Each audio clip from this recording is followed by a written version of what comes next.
The Giants today received some pretty good news, and I think it's great news, especially for this Sunday's game. But they also received some not so good news. So we're going to go over everything here in today's video. But before I do, if you love the Giants and you're not subscribed, be sure to subscribe. We're on the road here to 3,000 subscribers. So if you can help us get there, that would be a gigantic blessing. So the injury report came out. Let's start off with the not so good news. Graham Gano, which we all knew was going to be out. He's going to be out this Sunday. Chauncey Golston and Tyrone Tracy will be joining Gano. Now, Golston, with him being out, that leaves with the Giants with 3 edge guys. Brian Burns, Kayvon Thibodeau, Abdul Carter.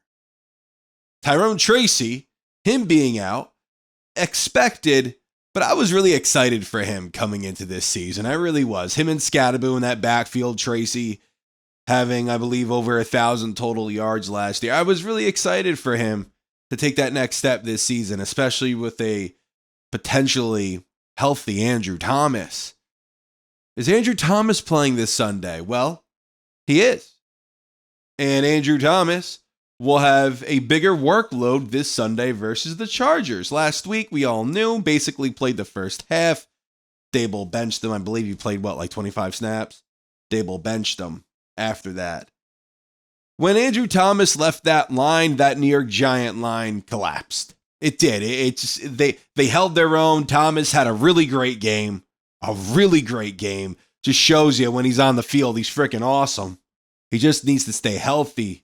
And great news, he'll receive a bigger workload this week. It's going to be important for Jaxson Dart, too. It's going to be important for him having everybody there, everybody healthy, so they could put him in the best, they could give him the best chance to succeed. Lord knows we need that. We need to see that. Listen, we're not expecting him to go out there and play like Peyton Manning in his first ever NFL start against the Chargers, who are 3-0 this season. We're not expecting Jaxson Dart to do that. We just want the Giants to play a respectable football game. Yes, a couple weeks ago, they played a respectable football game against the Dallas Cowboys, but do you know what? That Cowboy defense was Swiss cheese. They were bad, because then the following week, the Giant offense just was non-existent. And Russell Wilson, if I had hair, I would have yanked it out of my freaking scalp watching him play. He was terrible. He was absolutely terrible. I talked him up. I was really excited for him. I was a big Russell Wilson guy heading into the season. Then last week, he just, for lack of a better word, crapped the bed. I mean, he was bad. Russell Wilson was really bad.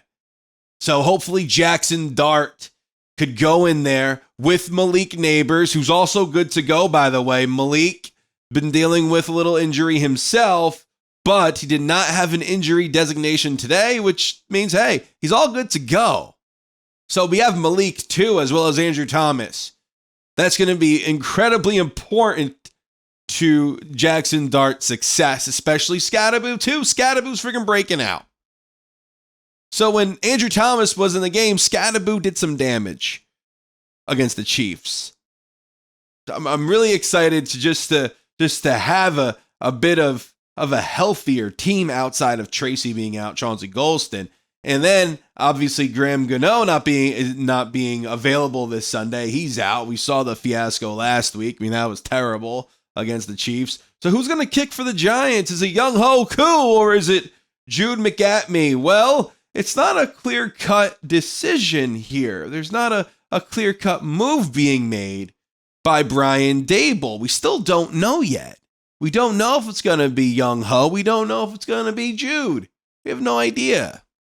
Apparently, they're having a little competition out there. So hopefully they pick the best guy, because we saw freaking the Scottish Hammer attempted to kick a field goal. I mean, that was just atrocious. That was so bad. And we saw what the Giants were doing without a guy who could kick a basic extra point. So hopefully, at least either of these two guys, hopefully they could go in there and just kick a basic extra point. Or if we're on the 25-yard line, they could kick a friggin' field goal. We could get those 3 points instead of going for it on 4th and 4. That would be nice. So we just need a competent kicker out there. It's all the Giants need. It's all we need. a competent kicker. But the Giants locker room, according to a report, isn't really doing that good right now, considering how they learned about the quarterback decision. And also, too, some veterans think, hey, how come Jameis Winston didn't get an opportunity? Well, we've heard through the media about when the Giants signed Jameis Winston. Obviously, we didn't have Russ yet, and we didn't draft Jaxson Dart yet. So the train of thought was, we'll get another quarterback in Russ or Aaron Rodgers at that time. And then Winston, if we can't go grab a quarterback in the draft, Winston will be the backup. Well, the Giants went up and they got their quarterback. They got their guy. The veterans in the Giants locker room feel like, hey, how come Jameis can't get the opportunity? When you have a locker room saying that and wanting that, just goes to show you how much an effect this guy's making in that locker room. A very positive one. Do I want Jaxson Dart to start? Yeah, sure, of course. I want to see this kid play. But at the same time, could you have gone with Jameis against the Chargers just to see how he would do? This is what this all tells me, and this might be obvious to you, but I'm going to elaborate on this a little more. Them not going to Jameis Winston and them going to Jaxson Dart. Jaxson Dart was their guy, right? Daboll's guy. They traded up to go and get him. If there's something up, if Mara's getting a little ticked off, which he might be, about how things are going within the organization, Shane and Daboll, especially Daboll, because according to him, this is his decision. You're going to want to know what you have in that kid that you traded up to go and get before you get fired. That's just my opinion. That's why Jaxson Dart is playing over Jameis Winston. That's why Jameis, he might be the better option. He might. He's a better option than friggin' Russell Wilson, I could tell you that much right now.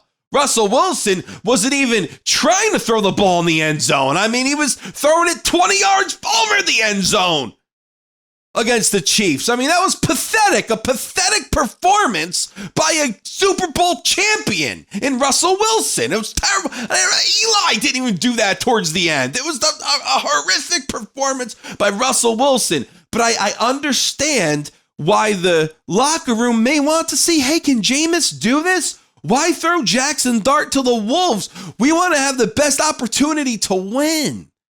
And Jameis might give you, honestly, he might be the better product right now than Jaxson Dart. And that's okay to say. Jameis has been in the league for a while.